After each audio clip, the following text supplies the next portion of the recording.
Saludos, adelante. Muchas gracias, Froilán. Un saludo a ti y también a Lady Mari. Bueno, hagamos el experimento. Siéntese frente a Google y busque en noticias Cumbre del ALBA. Y verá que toda la gran prensa internacional, que toda la gran prensa de derecha ha ignorado la cita del pasado lunes, salvo quizás algunas excepciones para, como siempre, demonizar a los gobiernos de los países miembros. ¿Por qué sucede esto? ¿Es acaso el ALBA una organización quebrada, sin importancia política, simbólica o económica? Claro que no. El asunto es que había una razón importante para esta omisión: silenciar una retórica diferente sobre Venezuela. No se podía permitir exponer argumentos y razones que validaran el triunfo de Nicolás Maduro y la legitimidad de las instituciones de ese país. No se podía mostrar una arista diferente a la matriz que se intenta imponer de que hubo fraude y de que hay un rechazo generalizado en la región a ese supuesto fraude. Y precisamente ese es uno de los grandes valores que ha tenido esta reciente cumbre. Demostró que no hay un rechazo regional y total alguno contra Caracas, que eso es un espejismo y que por el contrario sí hay un grupo de países con posiciones y mensajes diferentes y que Venezuela y su gobierno están muy lejos del aislamiento. Pero hay otro detalle no menos importante. Los países miembros del ALBA, los aliados tradicionales de Venezuela, han logrado un nivel de consenso y solidez en torno al tema que jamás podrán lograr los que hoy cuestionan los resultados de ese proceso electoral venezolano. Me explico. Imagínense una cumbre, las fotos y las imágenes.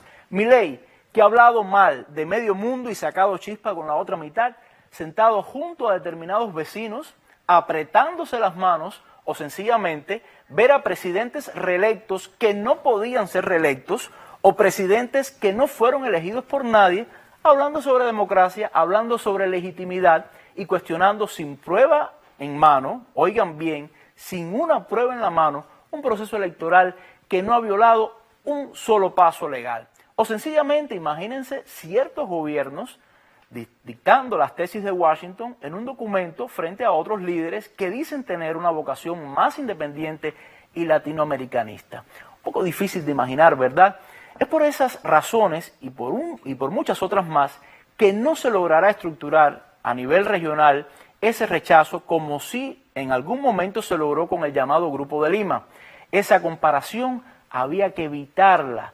Sumémosle a esto los términos. Imagínense hablar de violencia y no de protestas pacíficas, hablar de fascistas y no de luchadores por la democracia, hablar de guerra comunicacional y manipulación y hablar de no injerencia, de respeto a la soberanía y a la autodeterminación.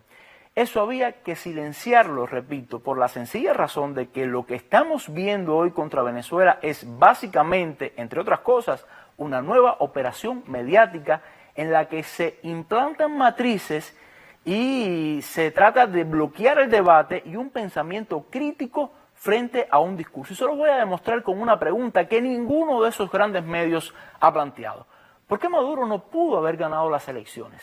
¿Acaso no tiene logros el hombre que, por solo citar algunos ejemplos y a pesar de las brutales sanciones estadounidenses, ha hecho posible remontar la economía, parar la inflación, que ni en la crisis más aguda abandonó las misiones sociales, que ha hecho de Venezuela un país mucho pero mucho más seguro, que ha recuperado el sector petrolero, que logró la soberanía alimentaria, que encaró y venció tantos intentos de desestabilización, etcétera, etcétera, etcétera?